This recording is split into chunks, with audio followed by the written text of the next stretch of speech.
এর রিয়েল খেলা কি জানেন? স্মার্ট মানি এন্ট্রি। আমি যে কথাগুলো বলতেছি, এই কথাগুলো আপনাদের কেউ বলবে না। কারণ এইসব কথাবার্তা আপনি 10,000 টাকা 20,000 টাকা কোর্স কেনার পরে পাবেন। ফ্রিতে দিতেছি, এর জন্য আপনারা নিতে পারতেছেন না। সো ভিডিওটা সম্পূর্ণ দেখবেন। আজকে আমি কথা বলবো change of character. So please আমার চ্যানেলটা ছোট দেখা আপনারা অনেকেই সাবস্ক্রাইব করেন না। আর আমি অনেক সুন্দর করে গোছায় কথা বলতে পারি না বলে আমাকে অনেকে ইগনোর করেন। কথা মানে মানে আমার কথা মানে ভুল ধরার চেষ্টা করেন। কিন্তু আমার উদ্দেশ্য হচ্ছে আপনাদের শেখানো, বিশ্বাস করেন। আমার উদ্দেশ্য না যে আপনাদের অনেক জায়গায় অ্যাফিলিয়েট করা, জয়েন করা, হান-ত্যান, এই কোনো উদ্দেশ্য আমার না। আমার উদ্দেশ্য আমি যতটুকু জানি আপনাদের শেখানো। তো প্লিজ আমার চ্যানেলটা সবাই সাবস্ক্রাইব করবেন, ওকে? সো আজকের টপিক চেঞ্জ অফ ক্যারেক্টার, যেটা স্মার্ট মানি এন্ট্রি বা মার্কেটের একটা রিয়েল মানে খেলা। আপনি মার্কেটের ক্যারেক্টার যদি না বোঝেন, মার্কেটের বিহেভিয়ার যদি না বোঝেন, তাহলে আপনি ট্রেডিংয়ের কী বুঝলেন, তাই না? বিষয়টা এরকম আসে না। সো আজকে আমি কথা বলবো মার্কেটের মানে ক্যারেক্টার কীভাবে চেঞ্জ হয়, চেঞ্জ অফ ক্যারেক্টার, যেটাকে সংক্ষিপ্ত ভাষায় বলা হয় কোচ স্ট্র্যাটাজি।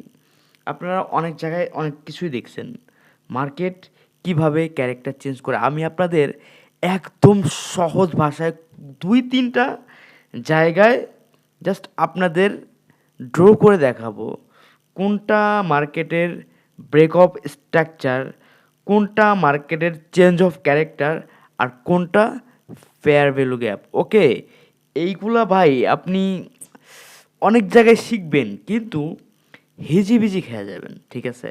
সো মার্কেটে ক্যারেক্টার চেঞ্জ বা চেঞ্জ অফ ক্যারেক্টার বা ব্রেক অফ স্ট্রাকচার, এগুলো আপনাকে জানতেই হবে। ভিডিওটা আমি অনেক বড় করব না, আমি অল্পতেই আপনাদের বোঝাবো মার্কেটের কোথায় চেঞ্জ অফ ক্যারেক্টার এবং কোথায় আমার ব্রেক অফ স্ট্রাকচার। তো চলেন ভিডিওটা শুরু করি। প্রথমে আসবে মিনিমাম আপনি 1 থেকে 2 ঘন্টার চার্টে সবসময় অ্যানালাইজ করার চেষ্টা করবেন। আপনি ছোট টাইম ফ্রেমে অ্যানালাইজ করে কখনই ওইখানে 100% অ্যাকুরেসি পাবেন না, ঠিক আছে? অ্যাকুরেসি পাইতে হইলে মিনিমাম আপনাকে 2 ঘন্টা টাইম ফ্রেমে 2 ঘন্টার চার্টে আপনাকে অ্যানালাইজ করতে হবে। সো প্রথমে আমি বলবো বিওএস, যেটাকে বলা হয় ব্রেক অফ স্ট্রাকচার। আমার প্রথমে জাস্ট আপনি 2 ঘন্টার টাইম ফ্রেমে অত বেশি যাবেন না, অত বেশি আপনি টাইম মানে চার্ট বেশি দূরে গেলে আপনি হয়তো ঘোলায় ফেলবেন। আপনি জাস্ট এরকম চার্ট দেখেন, এই যে এরকম চার্টটা দেখেন, ঠিক আছে? এই যে এরকম চার্ট দেখেন, মার্কেটের প্রথম আসে ব্রেক অফ স্ট্রাকচার। এইটা হচ্ছে আমার মার্কেটের, যেহেতু এইখানে মার্কেটের ব্রেক দিছে, এইটা হচ্ছে আমার ব্রেক অফ স্ট্রাকচার, যেটাকে সংক্ষিপ্ত ভাষায় বলা হয় বিও, আচ্ছা আমি বড় হাতের করে দিই, বিওএস। ওকে, জাস্ট একটু নোট করবেন। আর আমার কথায় ভুল অবশ্যই মানুষ আস্তে আস্তে শিখে, আমিও শিখবো ইনশাল্লাহ। আমিও একদিন অনেক বড় মানে ট্রেডার হব, আর আপনাদের নিয়েই হব। তখন হয়তো আপনারা গর্ব করবেন যে ভাইয়ের সাথে আমরা ছিলাম। এইটা হচ্ছে আমার মার্কেটের ব্রেক অফ স্ট্রাকচার। জাস্ট একটু নোট করেন, যেহেতু মার্কেট এখানে সুন্দর করে ব্রেক দিছে, ঠিক আছে? এই জন্য এইখানে আমার ব্রেক অফ স্ট্রাকচার। আমি অনেক বেশি ড্রয়িং করবো না, কারণ অনেক বেশি ড্রয়িং করলে আপনারা আউলে যাবেন, ঠিক আছে? এই আউলাই যাওয়াটাই অনেকে আমাকে ধরবে যে আউলাই যাওয়া কি আসলে। আর আমরা বাঙালি অনেক ভাষায় কথা বলতে পারি। এটা হচ্ছে আমার ব্রেক অফ স্ট্রাকচার। এখন চেঞ্জ অফ ক্যারেক্টার বা কোচ কোনটা, এইখানে আসেন। এই যে যে জায়গাটা, এইখান থেকে এই পর্যন্ত কমেন্ট বক্সে জানান তো এটা কি কোচ হইতে পারে কিনা বা চেঞ্জ অফ ক্যারেক্টার হইতে পারেনি। আমি বলবো 100% এটা চেঞ্জ অফ ক্যারেক্টার, ঠিক আছে? এইটা হচ্ছে আমার কোচ, ঠিক আছে?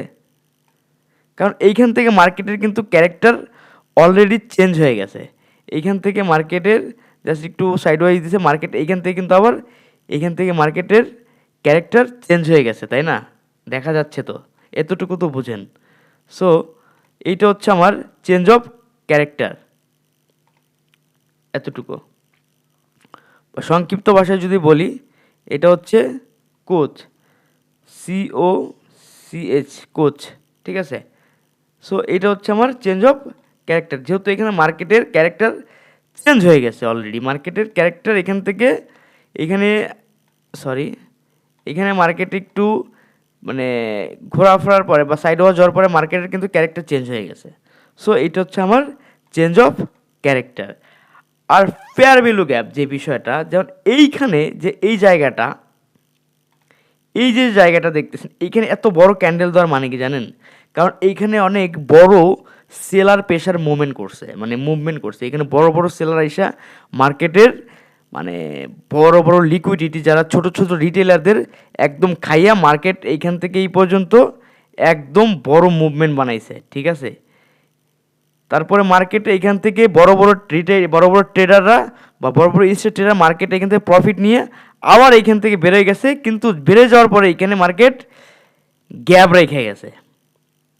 এইখানে একটা গ্যাপ, এই পর্যন্ত একটা গ্যাপ রেখে গেছে, যার কারণে এই মার্কেটটা গ্যাপ রাখার কারণে এই মার্কেট আবার ওই ইনস্টিটিউশন ট্রেডাররা এইখান থেকে প্রফিট নিয়ে চলে গেছে। এই যে এইখান থেকে প্রফিট, এই এক ক্যান্ডেল থেকে প্রফিট নিয়ে চলে গেছে। চলে যাওয়ার পরে এইখান তারা গ্যাপ রেখে যাওয়ার পরে, কারণ মার্কেট এখানে আবার যারা যারা ছোটো ছোটো রিটেলার ছিল তারা আস্তে আস্তে প্রেশার দিয়ে মার্কেট আবার উপর দিয়ে যাইতেছে। তার মানে এইটা হচ্ছে আমার এইখানে একটা ফেয়ার ভ্যালু গ্যাপ রেখেই গেছে এইখানে একটা, এইটা হচ্ছে আমার ফেয়ার ভ্যালু গ্যাপ। তো বুঝতে পারছেন তো, তাই না? তো এতটুকু ভিডিও, আপনারা অনেক লং ভিডিও দেখেন, সো আমি আর ভিডিও বাড়াবো না। সো প্লিজ আমার চ্যানেলটা সাবস্ক্রাইব করবেন। ভালো থাকবেন। আসসালামু আলাইকুম।